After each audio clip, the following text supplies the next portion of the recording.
ಅದ್ರ ಸಾಮಾನ್ಯ ಮಕ್ಕಳನ್ನೆಲ್ಲ ನಿಲ್ಲಿಸ್ತಾರಲ್ಲ. ನಾನು ಅವನು ಬರೋದು ಅದಕ್ಕೆ. ಅದೊಂದು ಹಬ್ಬ, ಅದೊಂದು ಸಂತೋಷ.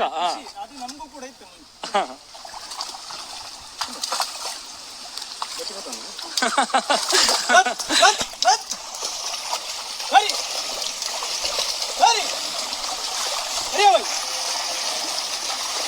ನೋಡಿ ಈ ಸಂತೋಷ, ಈ ನೆಮ್ಮದಿ ಎಲ್ಲಿ ಸಿಗುತ್ತೆ ನೋಡಿ.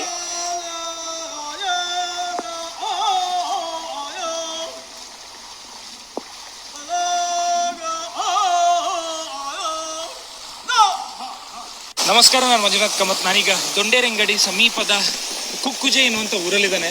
ಇಲ್ಲಿ ನೋಡಿ ಜೋರು ಮಳೆ ಬರ್ತಾ ಇದೆ, ಆದರೆ 10-15 ಜನ ತಾಯಂದರು ಕೃಷಿಯ ಕೆಲಸವನ್ನ ಮಾಡ್ತಾ ಇದ್ದಾರೆ.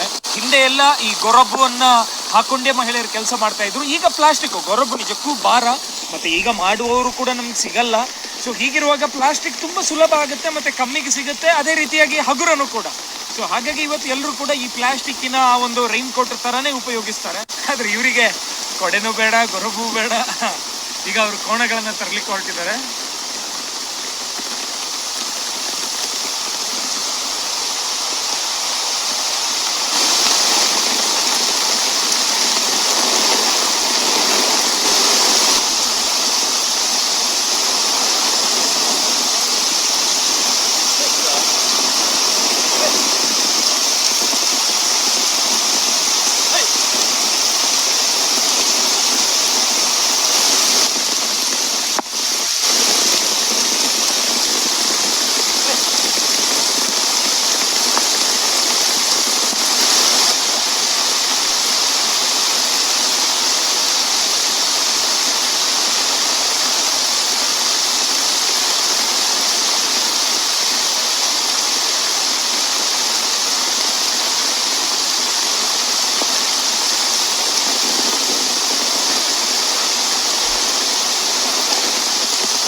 ಸರ್, ಈಗ ಕೋಣ ಉಳುವವರು ಏನ್ ಕಲಿಬೇಕು ಅಂದ್ರೆ, ಮೊದಲ ಈಗ ಪಾಠ ನೀವು ನಮ್ಗೆ ಮಾಡುದು ಅಂತಾದ್ರೆ, ಸೊ ಏನು ಈಗ ಮೊದಲನೇದಾಗಿ ನೊಗ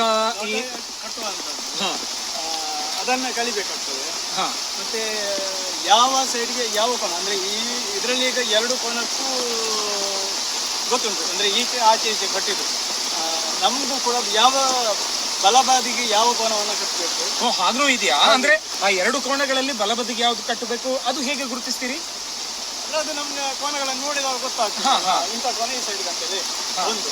ಮತ್ತೆ ಅದಕ್ಕೆ ನಾವು ಪ್ರಾರಂಭದಲ್ಲಿ ಸಣ್ಣ ವಯಸ್ಸಿನಲ್ಲಿ ಆಚೆ ಈಚೆ ಕಟ್ಟಿ ಅಭ್ಯಾಸ ಮಾಡಿದ್ರೆ ಎರಡು ಸೈಡಿಗೂ ಹೋಗ್ತದೆ.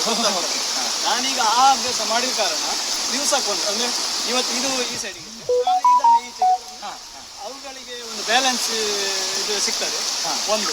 ಮತ್ತೆ ಈಗ ಕಬ್ಬಿಣದ ನೇಗಿಲಾದ ಕಾರಣ ಬಹಳ ಮುಖ್ಯವಾಗಿ ನಾವು ಅದನ್ನ ಕಲೀಲೇಬೇಕಾಗ್ತದೆ. ಅಂದ್ರೆ ಒಂದು ಕಾಲಿಗೆ ಆಚೆ ಈಚೆ ಹೋದ್ರೆ ಸ್ವಲ್ಪ ತಾಗಿದ್ರು ಮತ್ತೆ ಅದು ಸಮಸ್ಯೆನೆ. ಅಂದ್ರೆ ನಮ್ಮ ಕಾಲಿಗೂ ತಾಗ್ಬೋದು, ಅದು ಕೋಣಗಳಿಗೂ ತಾಗ್ತದೆ. ಅದು ಮತ್ತೆ ಮಾರನೇ ದಿವಸ ಅಥವಾ ಮತ್ತೊಂದು ದಿವಸಕ್ಕೆ ತುಂಬಾ ಪೆಟ್ಟಾದ್ರೆ ಉಳುಮೆ ಮಾಡ್ಲಿಕ್ಕೆ ಸ್ವಲ್ಪ ಕಷ್ಟ ಒಂದು. ಹಾಗಿದ್ರು ಕೂಡ ನಾವು ಉಳುಮೆ ಮಾಡುವುದನ್ನು ನಿಲ್ಲಿಸಿದ್ರೆ ತುಂಬಾ ಸಮಸ್ಯೆ. ಪ್ರತಿ ದಿವಸ ಕೆಸರಲ್ಲಿ ನಿಲ್ಲಿಸಿದ್ರೆ ಅದೇ ಮದ್ದಾಗ್ತದೆ, ಅದರಲ್ಲೇ ಗುಣ ಆಗ್ತದೆ. ಬ್ಯಾಲೆನ್ಸ್ ಅಂದ್ರೆ ಅವನಿಗೆ ಕಲಿಯುವವನಿಗೆ ಪ್ರಥಮವಾಗಿ ನೇಗಿಲನ್ನು ಹಿಡಿಯುವಂತದ್ದು. ಇದು ಕಟ್ಟುವುದಕ್ಕಿಂತ ನೇಗಿಲನ್ನು ಹಿಡಿಯುವಂತದ್ದು ಇಂಪಾರ್ಟೆಂಟ್. ಯಾಕಂದ್ರೆ ಕಟ್ಟುವುದಾದ್ರೂ ಅಲ್ಲ, ಅದು ಇಂಪಾರ್ಟೆಂಟೇ, ಆದ್ರೆ ಅದರಿಂದ ಕೋಣಗಳಿಗೆ ಬಹಳ ಜಾಸ್ತಿ. ಕೋಣಗಳಿಗೆ ಮತ್ತೆ ನಮಗೂ ಕೂಡ ಕಾಲಿಗೆ ಅದೊಂದು ಜಾಗ್ರತೆ. ತಾಗಿತ್ತು ಅಂತ ಬಿಡುವ ಹಾಗಿಲ್ಲ, ತಾಗ್ತದೆ ಅಂತ ಹೇಳಿದ್ರೆ ಬಿಡುವ ಹಾಗಿಲ್ಲ. ಮಗ ಇಟ್ಟು ನೇಗಿಲನ್ನು ಕಟ್ಟಿ ನೇಗಿಲು ಹಿಡಿಯುವಲ್ಲಿಯವರೆಗೆ ಪೂರ್ತಿ ಎಲ್ಲ ಕೆಲಸ ಬಹಳ ಮುಖ್ಯ. ಸರ್, ಇವುಗಳ ಹೆಸರು ಇಷ್ಟವರೆಗೆ ಇಟ್ಟಿಲ್ಲ. ನಾನು 1 ವರ್ಷ ಆಗಿದ್ದಕ್ಕೆ ತಂದು ಯಾವಾಗ ಮಾಮೂಲಾಗಿ ಹೂಗಳಿಗೆ ಕರೆಯುವಂಥದ್ದು ಕಾಳ ಮತ್ತು ಬೊಲ್ಲ. ಕಾಳ ಬೊಳ್ಳ ಅಂತ, ಅದೇ ಎರಡೇ. ಇದನ್ನ ನೀವು ಕಂಬಳಕ್ಕೇನು ಯೂಸ್ ಮಾಡಲ್ಲ? ಇಲ್ಲ, ಇದು ಉಳುಮೆ ಮಾಡಿದಂಥದ್ದು ಅದಕ್ಕೆ ಸ್ವಲ್ಪ ಕಷ್ಟ. ಕಂಬಳಕ್ಕೆ ಯೂಸ್ ಮಾಡಿದ್ರೆ ನಮ್ಗೆ ಉಳುಮೆ ಮಾಡ್ಲಿಕ್ಕೆ ಸ್ವಲ್ಪ ಭಾರಿ ಕಷ್ಟ. ಅಂತ ಹೇಳಿದ್ರೆ ಕಂಬಳದ ಕೋಣಗಳಿಗೆ ಆರೋಗ್ಯ ಬಹಳಷ್ಟು ಜಾಸ್ತಿ, ಹುರುಳಿ ಎಲ್ಲ ಕೊಟ್ಟು ತುಂಬಾ ಸೂಕ್ಷ್ಮನೂ ಇರ್ತಾವಲ್ಲ ಸರ್. ಹೌದು. ಹಾಗಾಗಿ ಅವುಗಳು ನಾವು ಹೇಳಿದ್ದನ್ನು ಕೇಳುವುದಿಲ್ಲ. ಅದೊಂದು ಸಮಸ್ಯೆ ಇದರಲ್ಲಿ. ಸರ್, ಮತ್ತೆ ನೀವು ಇದನ್ನ ಉಳುವಾಗ ಕಾಲು ಇದು ಮಾಡಿದ್ರೆ ಅಥವಾ ಅವುಗಳಿಗೆ ಸಿಗ್ನಲ್ ಲೆಫ್ಟ್ ರೈಟ್ ಅಥವಾ ಹೇಗೆ ತಿರುಗಬೇಕು ಅಂತ? ಅದು ಅವುಗಳ ಭಾಷೆಯಲ್ಲೇ ಉಂಟು. ನಾವು ಬಲಬದಿಗೆ ಹೋಗ್ಬೇಕಿದ್ರೆ ಬಲತ್ ಅಂತ ಹೇಳಬೇಕು, ಎಡಬದಿಗೆ ಹೋಗ್ಬೇಕಾದ್ರೆ ಉಮ್ಮ ಅಂತ ಮಾಧವ ಅದು ಮಾಡುವಂಥದ್ದು. ಅದು ನೀವು ನಾನು ಹೂಡುವಾಗ ಗೊತ್ತಾಗ್ತದೆ. ಹರಿಯ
ನೀವೀಗ ಈ ರೀತಿ ನೇಗಿಲ ಮೂಲಕ ಹುಡಿದ ಮೇಲೆ ಮತ್ತೆ ಅದಕ್ಕೇನು ಹೇಳೋದು?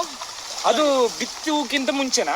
ಯಾವುದು ಅದನ್ನ ಹಲಗೆನ ಯೂಸ್ ಮಾಡೋದು? ಈಗ ನಾವು ಇದು ಆದ ನಂತರ ಅಂದ್ರೆ ಮಣ್ಣು ಲೆವೆಲ್ ಒಂದೇ ರೀತಿ ಮನೆಯ ಮಟ್ಟಕ್ಕೆ ನಿಲ್ಲಕ್ಕೆ ಹಲಗೆಯನ್ನು ಯೂಸ್ ಮಾಡ್ತಾರೆ. ಅಂದ್ರೆ ಕಸಗಡ್ಡಿ ಎಲ್ಲ ಕ್ಲೀನ್ ಆಗಿ ಮತ್ತೆ ತುಂಬಾ ನೀರಾದ್ರೆ ಹೋಗ್ತದೆ. ಅದು ಇವತ್ತೇ ಮಾಡೋದಾ? ಇದೊಂದು ಅಪರೂಪದ ದೃಶ್ಯವನ್ನ ನನಗೆ ನೋಡ್ಲಿಕ್ಕೆ ಅಥವಾ ನಿಮಗೂ ಕೂಡ ತೋರಿಸ್ಲಿಕ್ಕೆ ಕಾರಣರಾದವರು ದೊಂಡರಂಗಡಿಯ ಈ ಅಶೋಕ್ ದೊಂಡೇರಂಗಡಿ ಎನ್ನುವಂತಹ ಛಾಯಾಗ್ರಾಹಕರು.